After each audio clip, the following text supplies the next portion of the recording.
Yesus, Tuhan dan Juru Selamat kami yang hidup. Engkaulah segalanya bagi kami, Tuhan.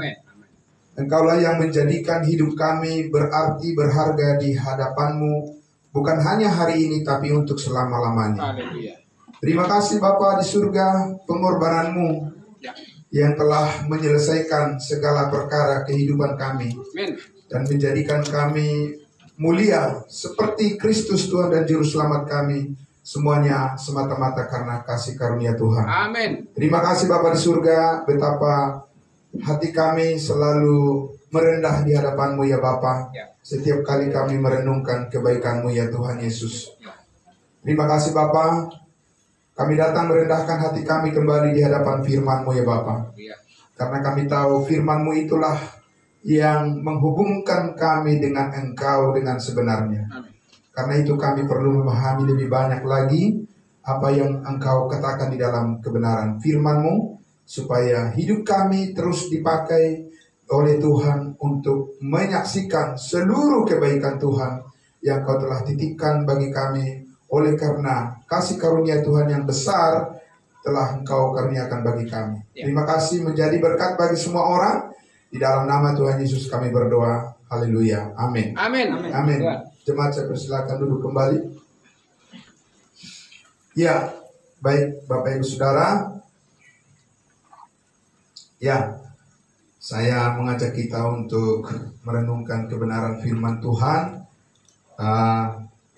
yaitu tentang pikiran Kristus. Ya, ini sudah sering kita dengar atau sudah sering kita sampaikan juga, dan kita harus lebih banyak lagi mendalami tentang pikiran Kristus ini. Bapak Ibu Saudara, kenapa pikiran Kristus? Karena tentu kita sebagai anggota tubuh Kristus hanya bergantung kepada apa yang ada di dalam kehendak Tuhan, sehingga kita semuanya harus belajar bagaimana kita mengerti apa yang dimaksudkan tentang pikiran Kristus itu sendiri.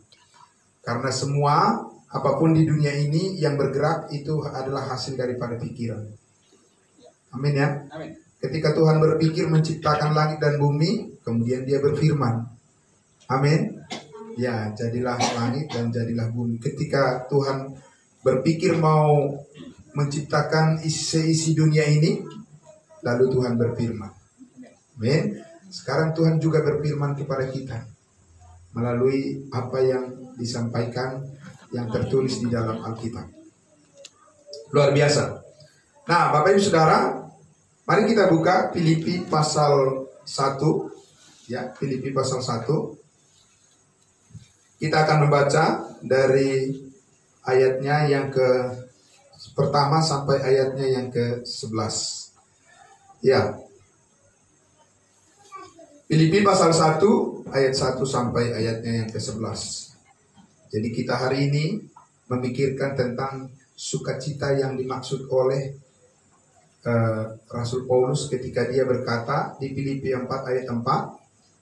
Ya, bersukacitalah senantiasa di dalam Tuhan. Sekali lagi kukatakan, bersukacitalah.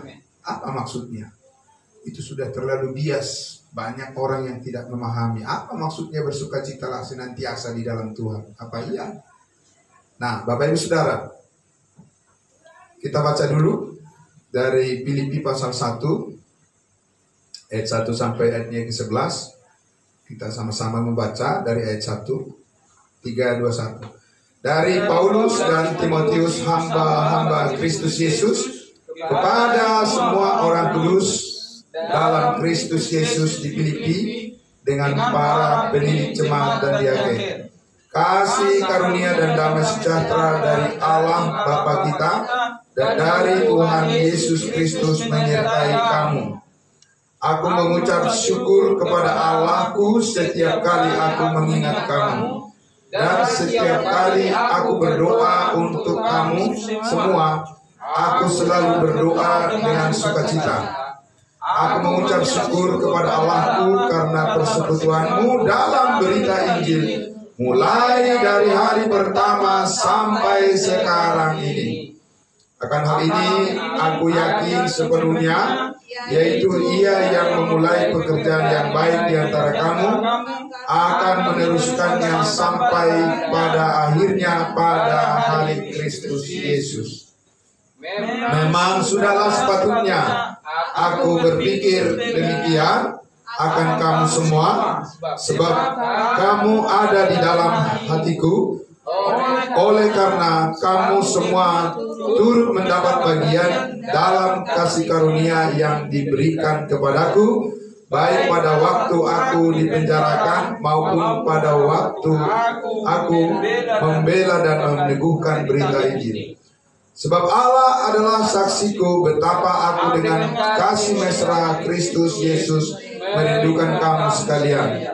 Dan inilah doaku, semoga kasihmu makin melimpah dalam pengetahuan yang benar dan dalam segala macam pengertian, sehingga kamu dapat memilih apa yang baik, supaya kamu suci dan tak bercacat menjelang hari Kristus, penuh dengan buah kebenaran yang dikerjakan oleh Yesus Kristus untuk memuliakan dan memuji Dia. Amin. Memuji Allah. Puji Tuhan.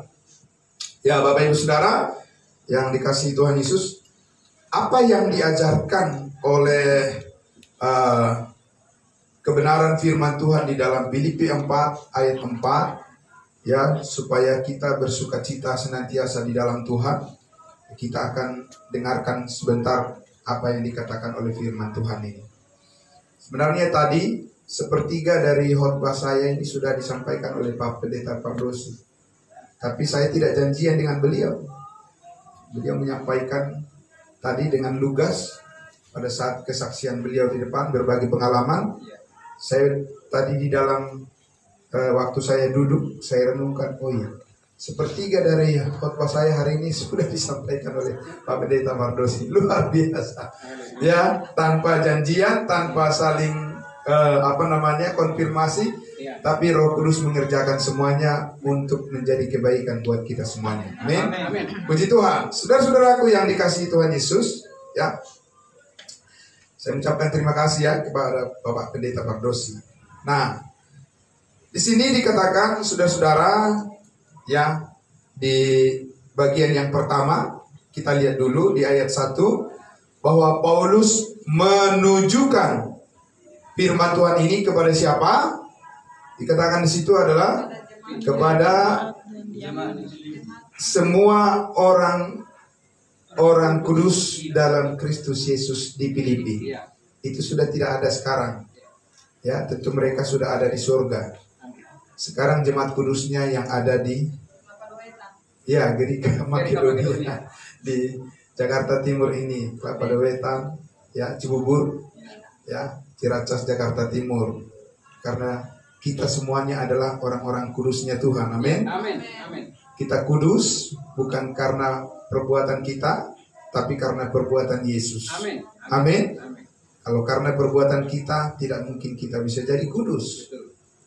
Kita akan bercacat terus.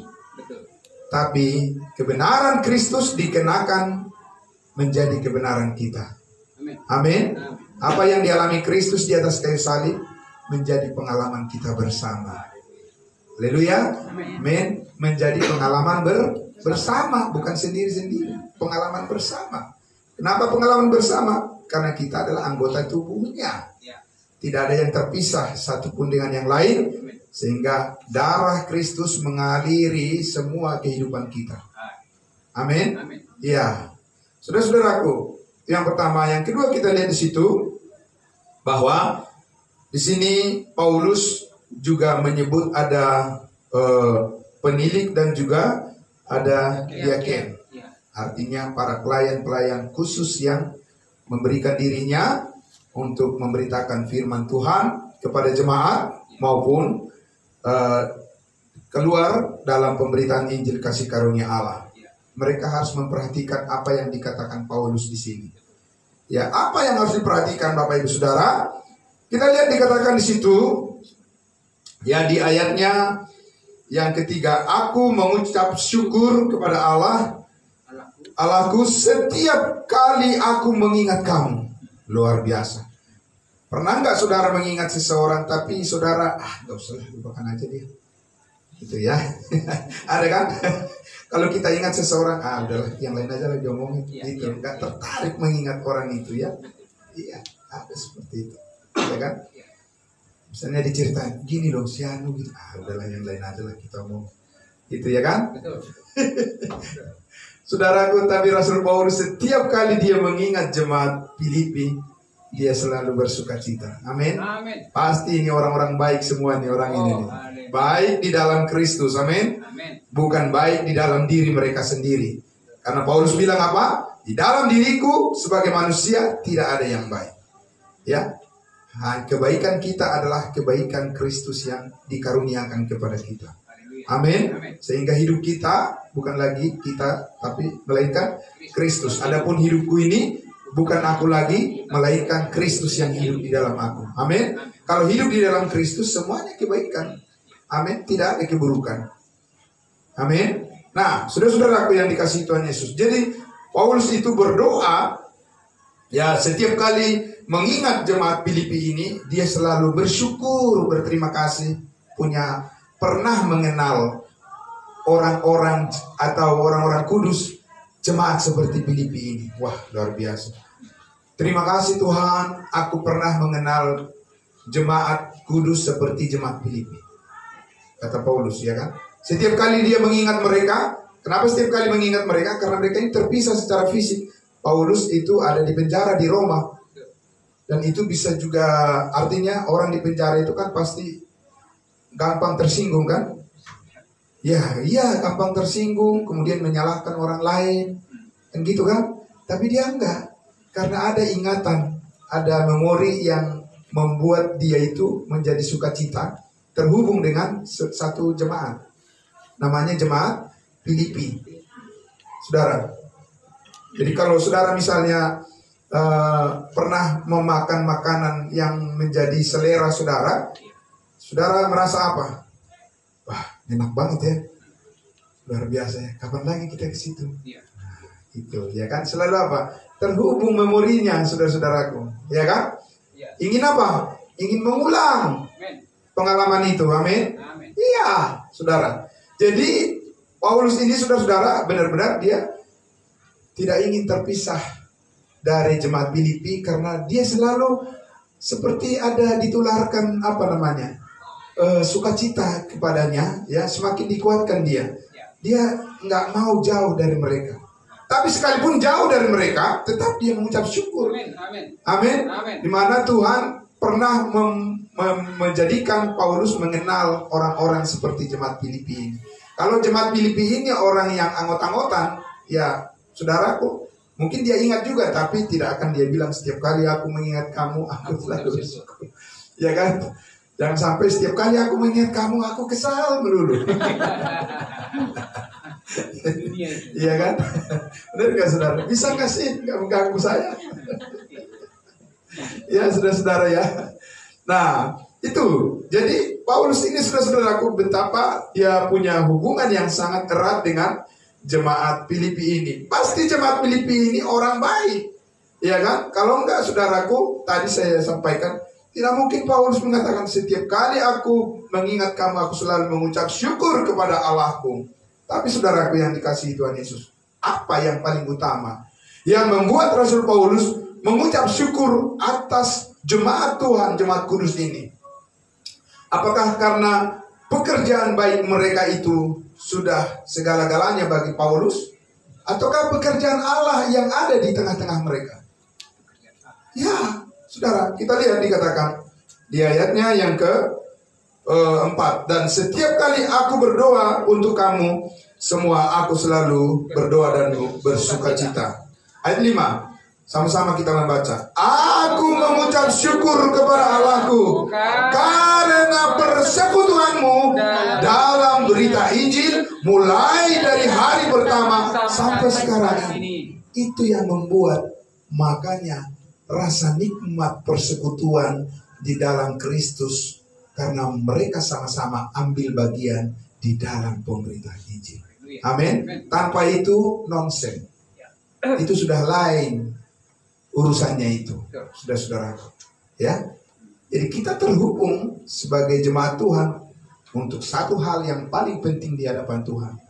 Bagaimana kita ambil bagian di dalam pemberitaan Injil Kristus. Amin. Kalau untuk hal yang lain biasa itu, saudara-saudaraku ya. Kalau hanya untuk menikmati makanan yang enak bersama-sama, biasa itu. Biasa itu, saudaraku. Tidak ada yang terlalu istimewa di situ. Saudara mau makan di restoran yang paling nikmat, yang paling hebat dengan chef yang nomor 1 di dunia ini, buatan mereka yang sangat luar biasa yang membuat saudara sampai terhuyung-huyung karena enaknya. Biasa itu, biasa. Percaya saudara, itu hal biasa. Itu urusan jasmani, ini urusan kulit. Ya. Tapi saudaraku, kalau kita terhubung dalam urusan pemberitaan Injil, itu berarti kita sedang masuk di dalam suatu ruang lingkup di mana pikiran Kristus atas kematiannya, pengorbanannya di atas kayu salib, kita mendapat bagian di dalamnya. Amin. Ya, saudara. Ya, itu sangat penting. Saudara yang dikasihi Tuhan Yesus. Nah, sedikit saya ingin membawa Bapak Ibu Saudara dulu untuk melihat ya bahwa ya Injil kasih karunia Allah ini, saya ulang sekali lagi, Injil kasih karunia Allah, berita tentang salib Kristus, ya, berita yang kita sampaikan saat ini, saudara tahu, itu adalah sebuah berita yang ditebus dengan lunas dibayar. Amin. Ya, saudara. Berita yang kita sampaikan ini adalah berita yang ditebus dengan darah Kristus yang mahal. Ya, saudaraku. Dan ini adalah berita yang disampaikan oleh Yesus Kristus kepada Rasul Paulus sesudah dia bangkit dari antara orang mati. Amin. Ya, saudara, ini adalah berita yang hidup dan menghidupkan jiwa yang mati. Amin. Tadi sudah disampaikan oleh Pak Pendeta Pardosi. Karena disitulah pengampunan segala dosa diberitakan. Amin. Saudara, sedikit saya akan membawa kita melihat latar belakang daripada jemaat Filipi ini. Kita coba lihat di dalam Kisah Para Rasul 16. Kisah Para Rasul 16. Ya, saya mengajak kita untuk melihat bagaimana pertama kali Rasul Paulus mendapati ya di akhirnya jadi terbentuk jemaat kudus ini, saudara, melalui seorang wanita yang mendengarkan dengan penuh perhatian berita keselamatan Injil kasih karunia Allah yang disampaikan oleh Rasul Paulus, ya, yang bernama Ibu Lydia, ya. Kisah Para Rasul 16 mulai dari ayatnya yang ke-13. Kita lihat saudara-saudaraku. Ya. Kisah Para Rasul 16 ayatnya yang ke-13 mulai dari ayat 13. Oke. Saya akan membaca.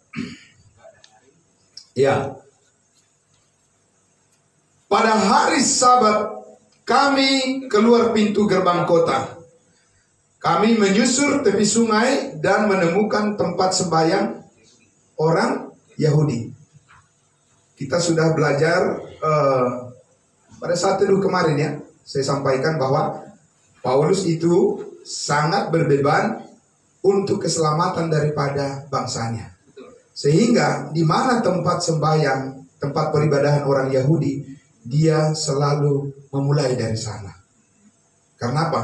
Karena tadi sudah disampaikan Pak Pendeta Pardosi, saat ini kita sudah sampai di pasal 9 ayat per ayat, setiap pagi kita bahas terus. Amin. Ya, kita lihat dikatakan Paulus di pasal 9, aku mau terkutuk demi saudara-saudaraku, kaum sebangsaku, orang Israel, supaya seandainya mereka bisa diselamatkan, karena mereka sungguh-sungguh giat untuk Allah, tetapi tanpa pengertian yang benar. Nah, saudara, karena itulah dia selalu memulai di kota-kota dimanapun dia pergi, Pak, Ibu, ya, dia selalu mencari tempat sembahyang orang Yahudi.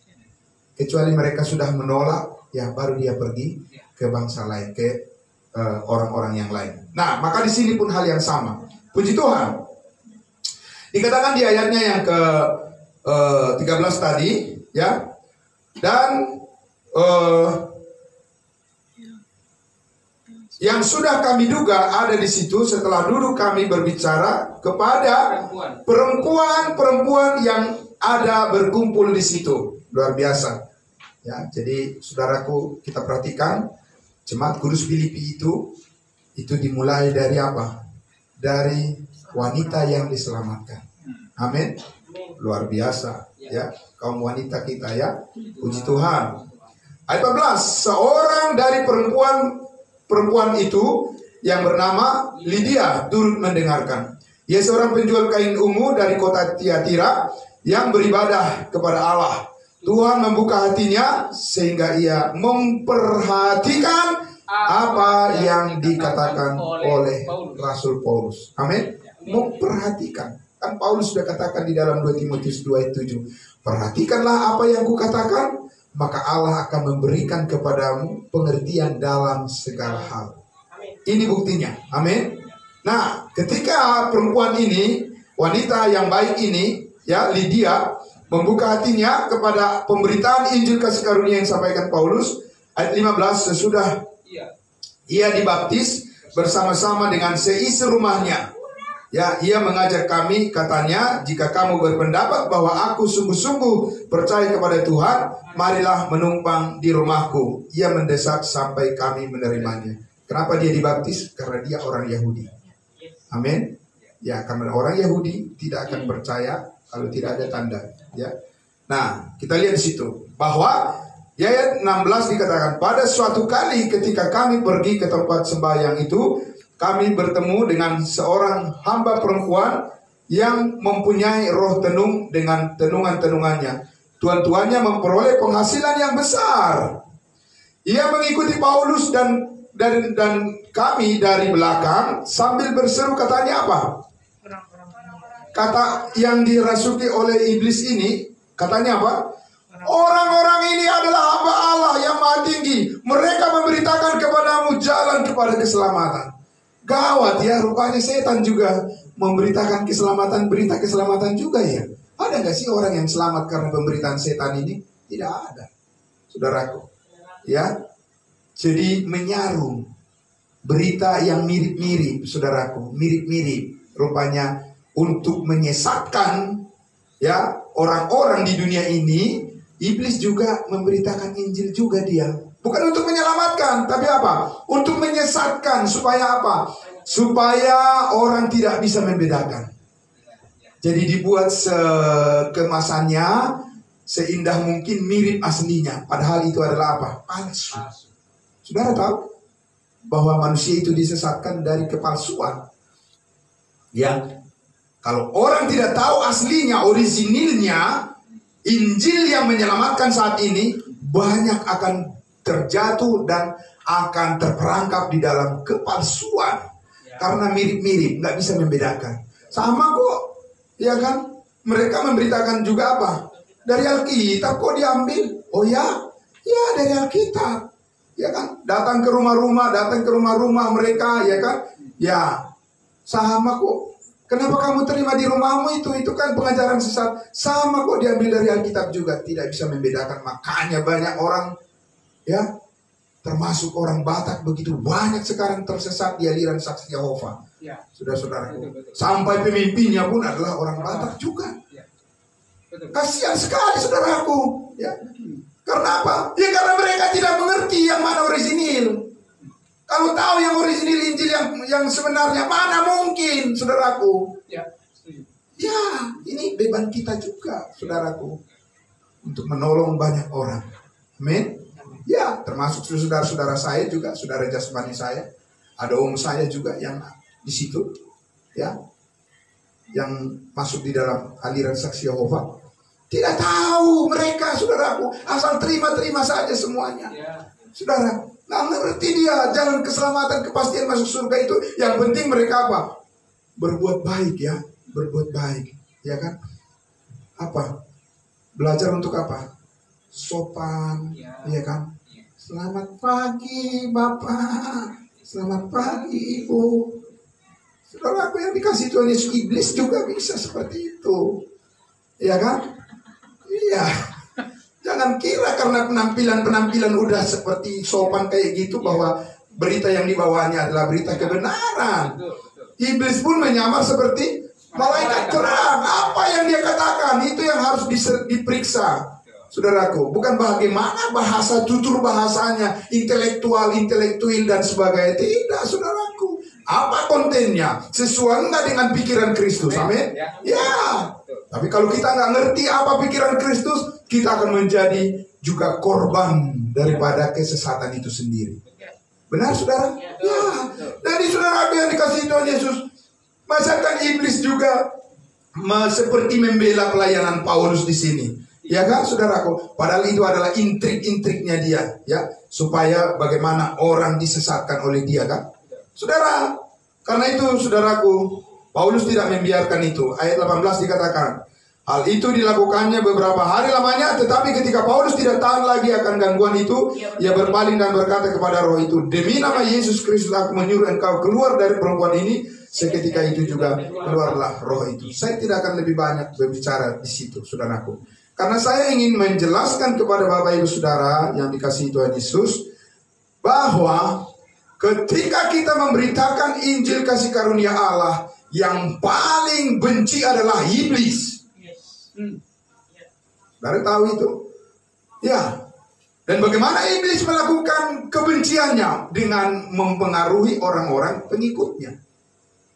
Iblis dan pengikutnya adalah pihak yang paling membenci dan menolak pemberitaan Injil kasih karunia Allah itu, saudaraku. Kita sudah lihat kan, sampai dibuat pun dipoles penyampaiannya mirip-mirip, tapi itu adalah sebuah penyesatan yang sangat mematikan bagi jiwa orang yang tidak mengerti sebenarnya apa sebenarnya konten daripada Injil yang asli, yang murni, yang diberitakan oleh Paulus, yang menyelamatkan banyak orang. Dan sekalipun begitu banyak orang yang melakukan perlawanan atau yang menghadap, yang menghalang-halangi pemberitaan Injil kasih karunia Allah itu, tapi Paulus tetap bersukacita. Amin. Ya, dia tetap bersukacita di dalam Tuhan, saudaraku yang dikasihi Tuhan Yesus. Nah, saudara, karena itu kita lihat, ya, kita lihat dulu di pasalnya yang ke Efesus pasal 2. Kita langsung saja ke Efesus pasal 2. Oh, sebelumnya saya mengajak kita untuk melihat dulu di Kisah Para Rasul 17. Saya ingin memperjelas sekali lagi Bapak Ibu Saudara, bahwa iblis tidak akan berhenti begitu saja, ya, melihat keaktifan saudara di dalam pemberitaan Injil itu. Pasti dia akan mengintip suatu masa bagaimana membuat persoalan-persoalan supaya saudara alih fokus. Ulang sekali lagi ya, saudara. Oh, iblis tidak akan rela melihat keaktifan dan semangat saudara di dalam hal antusiasme saudara memberitakan berita Injil, ya, dan dia akan membuat berbagai macam masalah supaya saudara lari dari fokus itu, beralih dari fokus yang benar kepada kekeliruan. Dari mana kita tahu? Kita lihat lagi lanjutannya di pasal 17 ayatnya yang ke-5. Masih Kisah Para Rasul, ya. Ya. Tetapi kita baca, tetapi orang-orang Yahudi menjadi iri hati. Yang lain yang tidak percaya ini, orang Yahudi yang tidak percaya. Ada orang Yahudi yang percaya, ada juga yang tidak percaya. Menjadi iri hati dan dengan dibantu oleh beberapa penjahat dari antara petualang-petualang di pasar, mereka mengadakan keributan dan mengacau kota itu. Mereka menyerbu rumah Yason dengan maksud menghadapkan Paulus dan Silas kepada sidang rakyat. Akan selalu dibuat masalah. Kadang berkomplot dengan penguasa, saudaraku, ya. Orang-orang yang kita lihat iri hati, ya, dan orang-orang penjahat ini berkomplot juga dengan penguasa. Tapi tujuannya satu. Apa tujuannya? Tujuan mereka menghentikan agar jangan ada lagi pemberitaan Injil kasih karunia Allah. Itu tujuan mereka, saudara. Ya, kita lihat di ayatnya yang ke-10 lagi. Paulus dan Silas di Berea. Ayat 10. Tetapi pada malam itu juga segera saudara-saudara di situ menyuruh Paulus dan Silas berangkat ke Berea. Setibanya di situ pergilah mereka ke rumah ibadat orang Yahudi. Pergi lagi ke rumah ibadat orang Yahudi. Karena begitu dalam keprihatinan daripada Paulus ini kepada orang-orang Yahudi yang tidak percaya, di mana seharusnya mereka sudah lebih mudah menerima Injil kasih karunia Allah, tetapi ternyata tidak. Jadi dia sangat prihatin dengan itu, maka dia tidak pernah berhenti. Dia pergi lagi ke sana. Kemudian dikatakan di situ ayat 11, orang-orang Yahudi di kota itu lebih baik hatinya daripada orang-orang Yahudi di Tesalonika, karena mereka menerima firman itu dengan segala kerelaan hati, dan setiap hari mereka menyelidiki kitab suci untuk mengetahui apakah semuanya itu benar demikian. Saudaraku yang dikasihi Tuhan Yesus, pemberitaan Injil kasih karunia Allah itu selalu bekerja dalam dua hal. Satu, untuk menampilkan orang-orang yang murni hatinya, seperti jemaat di Berea ini. Satu lagi, yang palsu hatinya. Itu akan terseleksi. Amin. Ya, saudaraku. Karena itu semangat itu sangat penting. Tapi hati-hati, saudaraku, yang dikasihi Tuhan Yesus. Berjalan di dalam kasih karunia Allah ini tidaklah cukup hanya dengan semangat saja. Karena apa, saudaraku yang dikasihi Tuhan Yesus? Ingat, iblis akan menciptakan masalah di dalam dirimu, masalah di dalam diriku, masalah di dalam lingkungan kita. Tapi satu tujuannya, supaya gagal fokus. Saudara paham itu? Itu, saudaraku. Tapi kita lihat jemaat di Berea tidak. Mereka tidak mau gagal fokus. Tetap mereka menyelidiki firman Tuhan. Apakah yang disampaikan Rasul Paulus itu benar adanya seperti Allah maksudkan atau tidak? Mereka tidak hanya pasif saja. Mereka hanya mendengar aminkan, tidak. Mereka juga membuka Alkitabnya, saudaraku. Benar enggak? Amin. Karena harus ada konfirmasi lagi dari Roh Kudus terhadap orang yang ingin tahu kebenaran. Amin.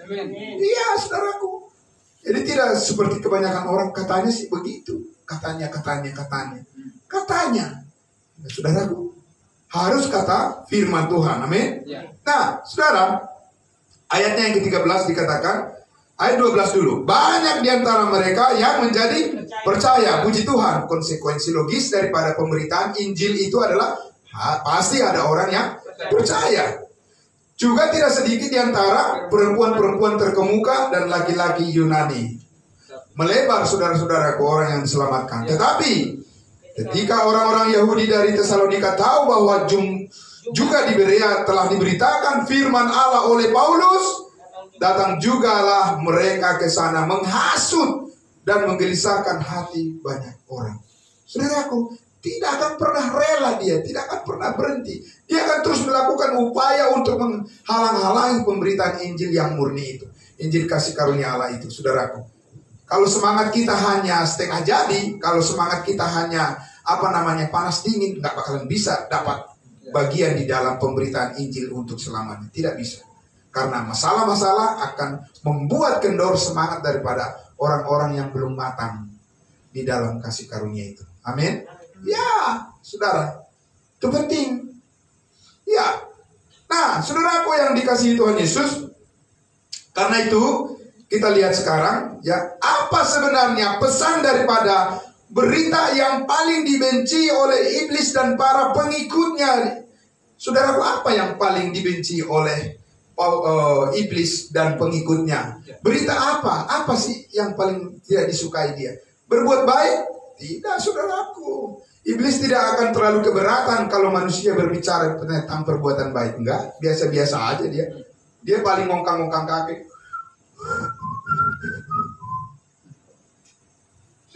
Dia tidak terlalu peduli kalau orang bicara perbuatan baik.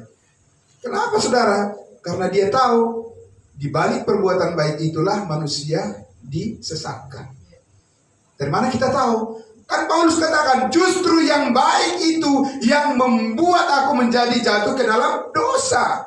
Kenapa, saudaraku? Karena hukum Taurat itu menuntut perbuatan baik, dan justru itu yang menjatuhkan orang makin terperosok ke dalam dosa. Kenapa? Karena bukan itu berita yang menyelamatkan orang saat amin. Lalu apa saudaraku? Apa berita Injil kasih karunia Allah yang menyelamatkan setiap orang, yang orisinil, yang murni saat ini, yang diperlukan oleh semua umat manusia di dunia ini, lebih daripada apapun. Apa saudara? Kolose pasal 2. Kita lihat ya. Kolose pasal 2.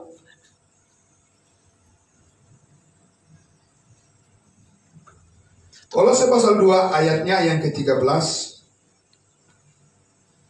dan 14. Iya. Sebelumnya ayat 10 dulu. Kita baca ayat 10.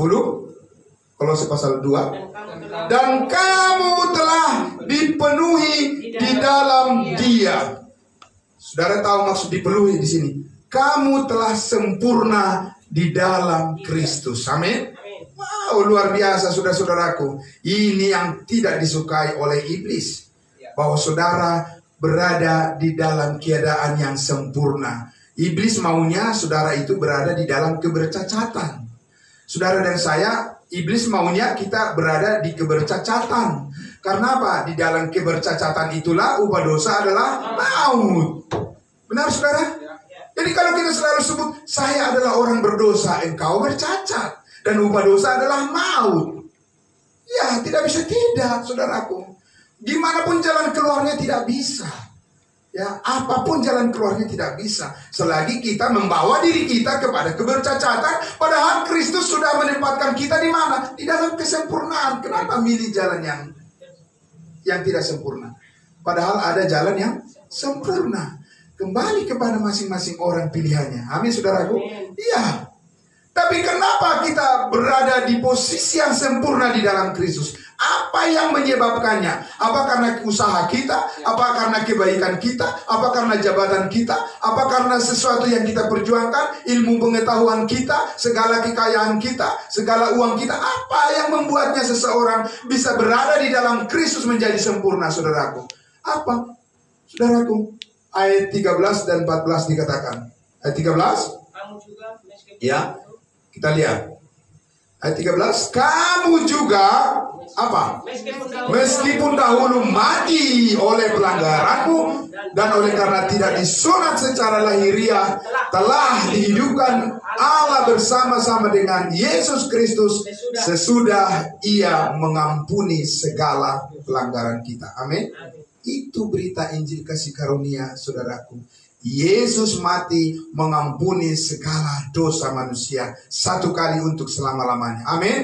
Itu berita yang paling dibenci oleh iblis sekarang ini. Karena apa? Karena di situ ada keselamatan. Amin. Ya, saudaraku, ketika seseorang membuka telinganya terhadap berita ini, dia sudah sangat dekat sekali dengan keselamatan itu. Dan ketika dia percaya, langsung dimeteraikan dengan Roh Kudus, saudara. Amin, saudara. Amin. Iya. Itu yang dihalang-halangi oleh iblis dan segala dengan semua para pengikutnya saat ini. Jangan sampai berbicara tentang Yesus mati hapus segala dosa. Saudaraku, nanti berjubel penentangnya. Dari kiri, dari kanan, dari depan, dari belakang. Saudaraku. Ya, saudara.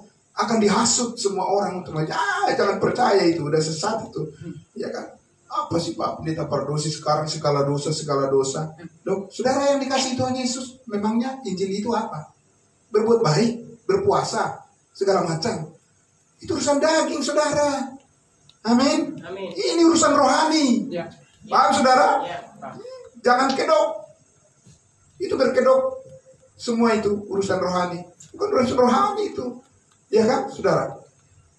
Saya katakan tadi, apa? Ya. Apa isi hati Tuhan saat ini kalau saudara berdoa kepada pendeta yang memberitakan firman bagi saudara-saudara?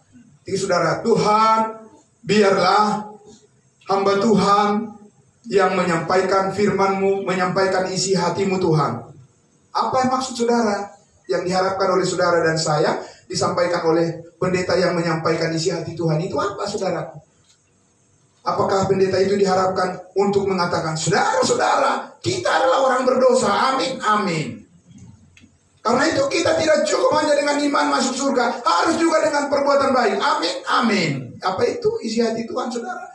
Saudara yang dikasihi Tuhan Yesus, ingat, dikatakan sesudah Ia mengampuni segala dosa kita, segala pelanggaran kita. Itu adalah Injil. Amin, saudara? Amin. Ya, ketika menyampaikan itu kepada orang lain, saudara-saudaraku yang dikasihi Tuhan Yesus, tentu bukan perbuatan kita yang menjadi hal yang utama di situ. Amin? Amin. Bukan.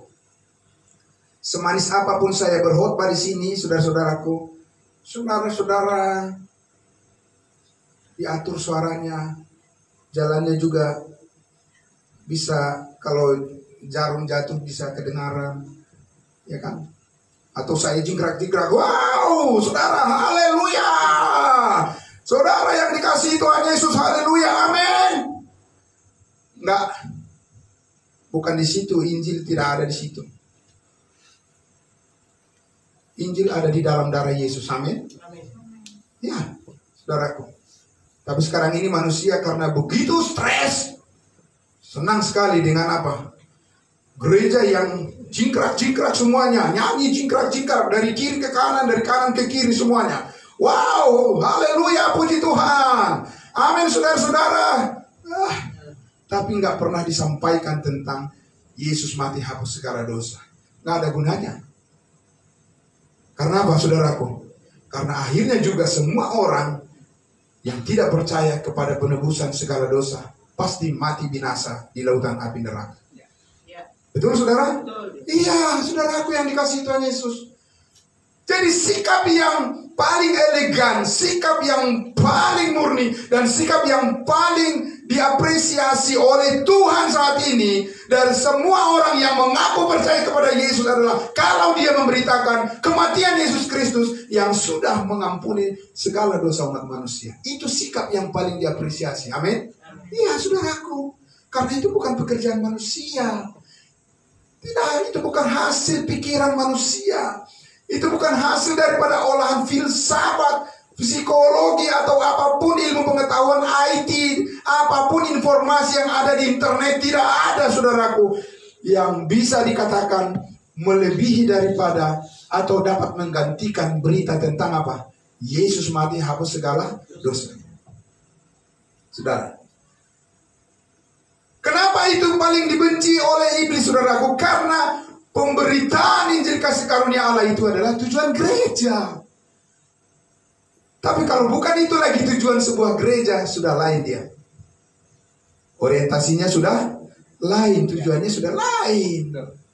Apa saudara tetap berada di dalam gereja, memilih gereja yang seperti itu? Silakan kembali kepada diri masing-masing, amin. Ya. Karena saudaraku yang dikasihi Tuhan Yesus, pikiran Kristus saat ini adalah bagaimana gereja memberitakan tentang kematiannya lebih daripada urusan apapun. Amin. Ya, karena ketika kita memberitakan perkara tentang darah Kristus, kematian Kristus, penguburannya, dan kebangkitannya, saudara tahu tadi dikatakan apa? You are complete in Him. Kamu langsung sempurna di dalam Dia. Amin. Apalagi yang masih kurang?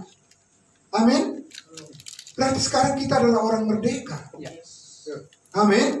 Iya, saudaraku. Apakah bangsa Indonesia ini setiap kali 17 Agustus ingin meminta belas kasihan dari bangsa lain untuk kemerdekaannya? Tidak. Saudara, amin. Mengekspresikan bahwa bangsa ini sudah benar-benar merdeka 100% dan bisa membangun dirinya. Amin. Dan untuk itu tidak ada bangsa lain yang bisa menghalanginya. Amin. Ya, kita seperti itu, saudaraku. Karena kita tahu kita sudah dimerdekakan di dalam Kristus. Kita bebas mengekspresikan, kita melayani Tuhan kita dengan cara yang Tuhan kehendaki supaya membangun tubuh Kristus. Amin. Ya, membangun tubuh Kristus, yaitu kita orang-orang kudusnya, saudaraku. Dan tidak ada orang yang bisa menghalangi itu. Tidak ada. Karena kita bukan milik dunia ini. Amin. Persoalan-persoalan masalah apapun dalam kehidupan kita, tidak. Jangan biarkan itu menghalangi saudara untuk melayani Tuhan. Amin. Ya, saudaraku yang dikasihi Tuhan Yesus. Apakah ada pertolongan dari Tuhan? Pasti. Pencobaan-pencobaan yang kamu alami tidak adalah pencobaan biasa, tidaklah melebihi kekuatanmu. Karena apa? Karena Allah setia. Amin. Iya, bukan karena kamu setia dan saya setia. Tidak. Kita tidak bisa mengandalkan kesetiaan kita, saudaraku. Jangan terlalu mempercayakan diri kepada imajinasi saudara dan saya. Tidak bisa. Tidak ada yang kebal. Ya, saudara. Tidak ada yang kebal. Orang yang mampu seperti Paulus menghadapi berbagai banyak masalah, rintangan segala macam apapun itu, saudaraku. Dan dia berkata, bersukacitalah senantiasa di dalam Tuhan, karena dia mengatakan apa? Adapun hidupku ini bukannya aku lagi, melainkan Kristus yang hidup di dalam aku. Dan kasih karunia Tuhan cukup bagiku. Amin. Ya, jangan pernah berpikir lain daripada itu lagi, saudaraku. Sudah pas on the track. Sudah pas di jalur yang benar. Amin. Jalankan saja apa yang Tuhan sudah titipkan bagi saudara dan saya. Jadi saudaraku yang dikasihi Tuhan Yesus, segala dosamu telah diampuni Tuhan. Itulah pikiran Kristus yang sudah ditebus. Amin. Yang saat ini dititipkan bagi saudara dan saya untuk disampaikan kepada orang lain. Karena kita lihat di ayat 14-nya dikatakan, ya. Di ayat 14 dikatakan, dengan menghapuskan apa? Surat hutang yang oleh ketentuan hukum. Hukum apa? Hukum Taurat, hukum maut, hukum dosa, hukum duniawi mengancam kita, tapi itu semuanya apa? Telah ditiadakannya di mana? Dengan memakukannya pada kayu salib. Itu ditiadakannya. Amin. Ya, itu dihapuskan, di stop oleh Tuhan. Di mana? Di atas kayu salib. Makanya kita harus selalu memandang kepada salib. Amin, saudara. Amin. Karena di situ start bagaimana hidup kita menjadi berarti di hadapan Tuhan. Karena kita adalah bangsa lain. Kita tidak memulai start janji Tuhan pada kita pada perjanjian-perjanjian atau covenant. Itu orang Israel. Mereka bisa melihat bagaimana hidup mereka menjadi berarti mengingat janji Tuhan kepada nenek moyang mereka. Karena Tuhan berjanji akan menyelamatkan bangsa Israel. Keturunan Abraham, Isa dan Yakub. Mereka punya, ya saudaraku, pegangan akan perjanjian. Tapi saudara dan saya, perjanjian apa yang ada pada saudara dan saya? Tidak ada. Paulus sudah katakan, kamu itu dulu apa? Tanpa Kristus, apalagi bukan kewargaan Israel, tidak mempunyai perjanjian-perjanjian, tanpa pengharapan, tanpa Allah di dunia ini. Tapi kamu yang dahulu jauh, sekarang menjadi dekat oleh darah Kristus. Amin. Ya, saudara, ya, start hidup saudara menjadi berarti di hadapan Tuhan adalah karena kita menerima pencurahan darah Kristus yang telah mengampuni segala dosa kita sekali untuk selama-lamanya. Saudara, justru disinilah sekali lagi berita inilah paling ditolak oleh manusia saat ini. Ya, masa semua dosa kita diampuni? Masa segala dosa kita dihapuskan? Kan kita masih berbuat dosa setiap hari. Selalu melihat kepada apa? Usaha dan perbuatannya sendiri, dan tidak akan pernah sampai pada kebenaran. Percaya saja, karena kebenaran itu ada di mana? Di salib, di atas kayu salib. Di situ ada kebenaran, bukan dalam dirimu dan diriku. Amin. Iya, di salib itulah kebenaran Kristus dinyatakan. Sudah selesai. Amin. Dan itu yang menjadi sumber kehidupan buat kita. Sebab kita sudah disalibkan bersama dengan Dia, kita dikuburkan bersama dengan Dia, kita juga dibangkitkan bersama dengan Dia. Itu satu rangkaian peristiwa, realitas daripada kehidupan kita di dalam Kristus. Amin. Itu nyata atau fiktif? Nyata. Amin. Tapi itu hanya bisa dilihat oleh orang yang percaya. Orang yang tidak percaya tidak akan bisa melihat realitas itu. Saudara yang dikasihi Tuhan Yesus, karena itulah saudaraku yang dikasihi Tuhan Yesus, maka kita akan melihat, dikatakan kembali ke kitab Filipi tadi, ya. Filipi pasal 1 tadi. Ayatnya yang ke-5, saya ulang lagi. Kita baca lagi. Aku mengucap syukur kepada Allahku karena persekutuanmu dalam berita Injil mulai kapan? Mulai hari pertama sampai sekarang ini. Konsisten. Amin. Konsisten, konsekuen, dan stabil. Bukan labil, saudara-saudaraku. Ini adalah suatu perjalanan yang panjang. Untuk membuktikan seperti yang Paulus katakan. Ya, ketika dia mengatakan di Kisah Para Rasul 20 ayat 24, dia katakan apa? Sebab aku tidak menghiraukan nyawaku sedikit pun, asal saja aku dapat memberitakan, mencapai garis akhir, memberitakan yang Injil yang dipercayakan oleh Tuhan kepadaku, yaitu menyaksikan Injil kasih karunia Allah. Sampai akhir katanya. Berhasilkah dia, Bapak Ibu Saudara? Berhasil. Dari mana kita tahu? 2 Timotius 4 ayat 7 dia katakan apa? Aku telah mengakhiri pertandingan iman yang benar dan mencapai garis akhir. Dan sekarang bagiku telah tersedia mahkota. Berhasil? Berhasil, saudaraku. Tidak bohong. Ya. Karena apa? Karena Injil kasih karunia Allah itu bukan berita kepalsuan. Itu adalah berita kebenaran. Saudara.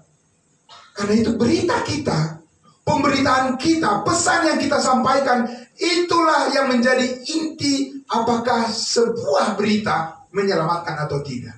Bukan perbuatan. Amin. Ya, saudara, bukan perbuatan, tapi berita yang kita sampaikan. Ya.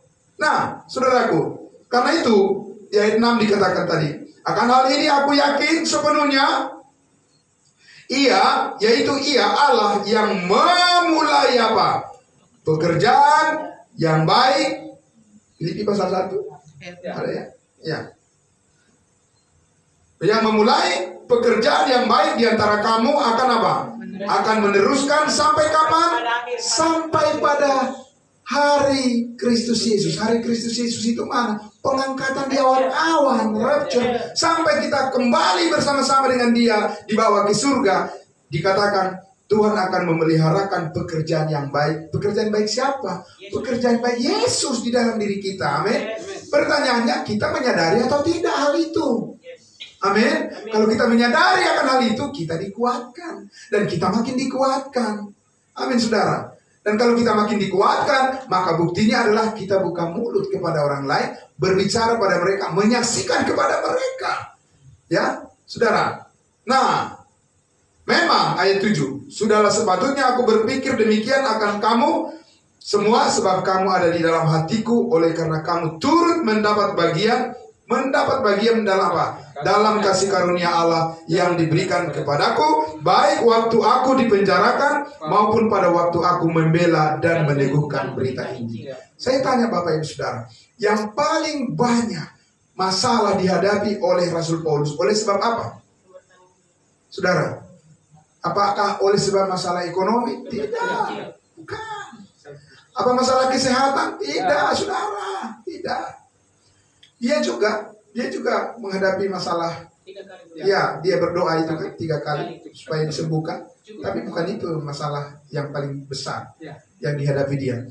Masalah yang paling besar dihadapi oleh Rasul Paulus adalah masalah ketika dia memberitakan Injil kasih karunia Allah, ya, sampai dia dimasukkan ke dalam penjara. Tidak pantas kan? Apa sih yang dirugikan dari orang-orang itu, Bapak Ibu Saudara? Tidak ada kan? Apa yang dirugikan dari orang-orang yang mendengar Yesus mati hapus segala dosa mereka? Ya kan? Malah sebaliknya sebenarnya. Orang-orang yang selalu memberitakan bahwa saudara-saudara kita adalah orang berdosa, itu yang mencelakai orang. Ya, karena apa? Karena dengan keyakinan seperti itu tidak ada keselamatan dalam hati orang. Nggak ada. Nggak mungkin orang yang mengaku dirinya adalah orang berdosa, dia meyakini dia pasti masuk surga. Caranya bagaimana, saudara? Ya kan? Atau ada itu sama dengan apa? Orang yang bilang, walaupun saya tidak makan, saya tetap kenyang. Oh, gawat nih. Hah? Ada apa nih berarti nih? Ya kan? Angin kali itu apa? Makanannya. Tidak mungkin, saudara. Karena apa? Yang masuk akal lah. Kan gitu kan, saudara? Nah, karena itulah saudaraku yang dikasih Tuhan Yesus, Paulus itu, meskipun banyak permasalahan yang dihadapi oleh dia, tetapi dia tetap teguh di dalam pekerjaan Allah, pemberitaan Injil Kristus, Karena apa? Karena itu adalah merupakan buah atau bukti daripada kasih karunia Allah bekerja di dalam dirinya. Karena itulah saudara, di ayatnya yang ke-9 itu dikatakan, dan inilah doaku. Amin. Sesudah saudara dan saya sudah menerima keselamatan hidup yang kekal, ya, kita sudah tahu Injil kasih karunia Allah. Lalu selanjutnya bagaimana? Saudara, banyak orang percaya yang dulu menggebu-gebu memberitakan Injil, ya. Di zaman saya muda saya tahu itu mereka luar biasa, ya kan? Luar biasa, bersaksi di mana-mana, tidak kenal takut sedikit pun kepada orang siapapun dan dimanapun, bersaksi terus di bis, di rumah sakit, di tempat rekreasi atau segala macam. Mereka berupaya terus menciptakan, ya, suasana-suasana bagaimana mereka memberitakan Injil. Di mana mereka semua sekarang, saudara? Pada di mana? Saudara yang dikasih Tuhan Yesus, iblis mengalihkan fokusnya. Iya, dialihkan fokusnya, saudaraku. Karena apa? Jadi orang yang bersemangat di awal-awal itu, iblis nggak terlalu terganggu dia. Pasti dia.